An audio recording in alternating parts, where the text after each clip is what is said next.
Shri Chaitanya Charitamrita, Madhya Chapter 6, Text 225.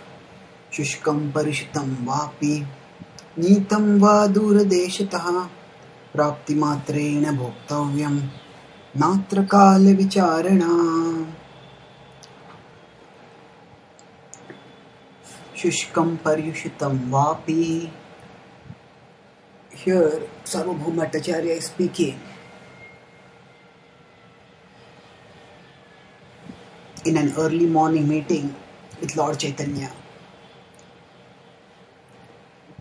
Chaitanya Mahaprabhu, after having the Shriyanothan Darshan, the early morning darshan of Lord Jagannath, comes to the house of Sarvabhauma to give him prasad anna. And Sarvabhauma has just woken up and is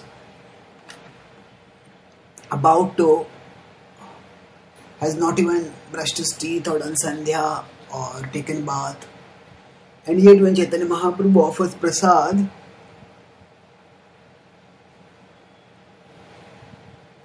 he takes it immediately. Now, when he takes the prasad anna, so what is his thought? Is it that there are people who want bedtime coffee or tea next to their bed? They feel that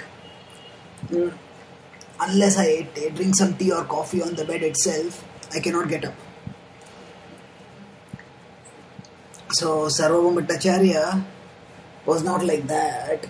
That a person who is so overcome by ignorance that the person needs some ready-made dose of rajas, ready-made dose of passion in the form of some sense gratificatory drink to even rise from ignorance to passion. Now that is unhygienic. That is that sort of indulgence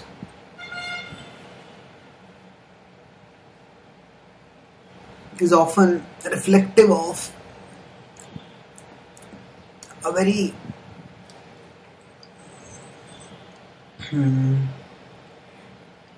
regrettable domination of the person by the lower modes of material nature.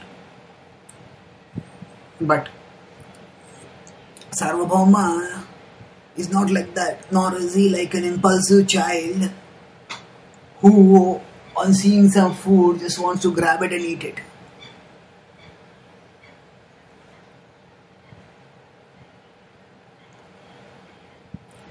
We see that Sarvabhauma had woken up with chanting the names of Krishna, had come and offered obeisances to Lord Chaitanya, had offered Lord Chaitanya a seat, and after inviting him into his house, and then had taken a seat himself. So, all these activities indicated that he was quite in clear, he was fully awake, he was in clear consciousness. It was not that he was tamoguna, nor was he a child. It is not that he was impulsively grabbing a sweet and eating it. When he takes this food, he chants a verse. And the fact that he could remember the appropriate verse at that time and chant the verse indicates that his intelligence was quite clear. And it was not that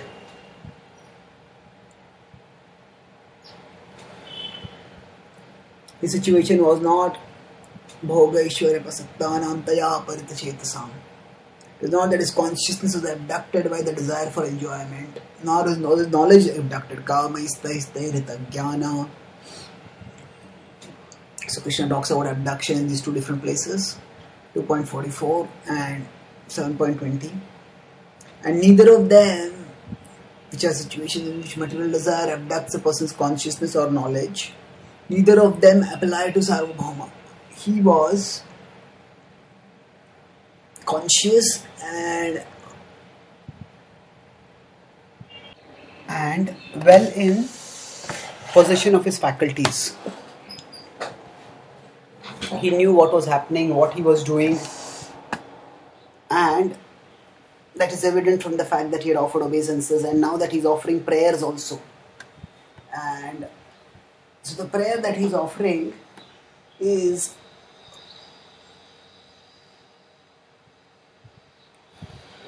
a stuti, is a praise of prasad. And he's saying that even if the prasad is, from the material point of view, whatever it seems to be, one should not look at the material conditions, even if it is come from a far place, because of which it might not be clean or it might be spoiled, or because of being cooked a long time ago, it has now become a little decayed, putrid. Whatever be the situation, prapti matrena bhoktavya. As soon as one gets prasad, one should take that prasad. And now,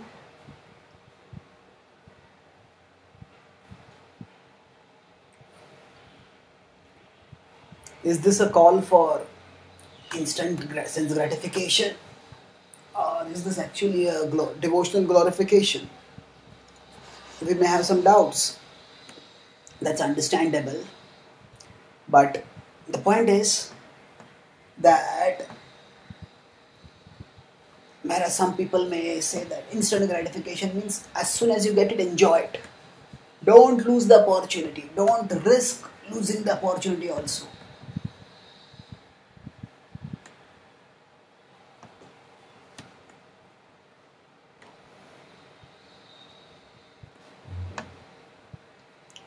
The principle of opportunity applies to Sarvabhauma's analysis of prasad. He says that prasad is such a great mercy that when mercy comes, we should immediately accept that mercy with respect and with gratitude, and not look at the material package in which it is coming, not look at the externals of that mercy. This is the food that the Lord has eaten, and now I have the opportunity to eat it. The specific situation that Sarvabhauma is talking about may not have occurred earlier, but the principle of that situation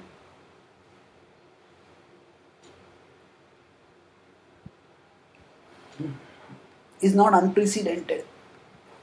So Sarvabhauma is quoting a parallel verse which depicts a situation not exactly similar to his, but not entirely dissimilar also. So when food is being taken, there are multiple considerations. We could say two primarily. The food itself is not in a proper condition to be consumed, and second is the eater, the potential food eater, is not in a proper condition to eat the food. So both these improper, the improper in both cases refers to the material circumstances. So here it is being said that the verse Sarvabhauma quotes is that don't look at the material circumstances of the prasad, look at the principle that this is Krishna's mercy manifesting, and Krishna's mercy is so rare and so potent that we should not let any opportunity pass for relishing it. So therefore, don't let that mercy go away, rather grab it immediately. So the same way, what the verse quotes is about a material circumstance wherein the food may be considered by some to be unsuitable to eat. Sarvabhauma's situation is the unsuitability comes not from the food has actually come from Jagannath, and it has been offered to him that very morning, so it's entirely fresh and suitable for eating.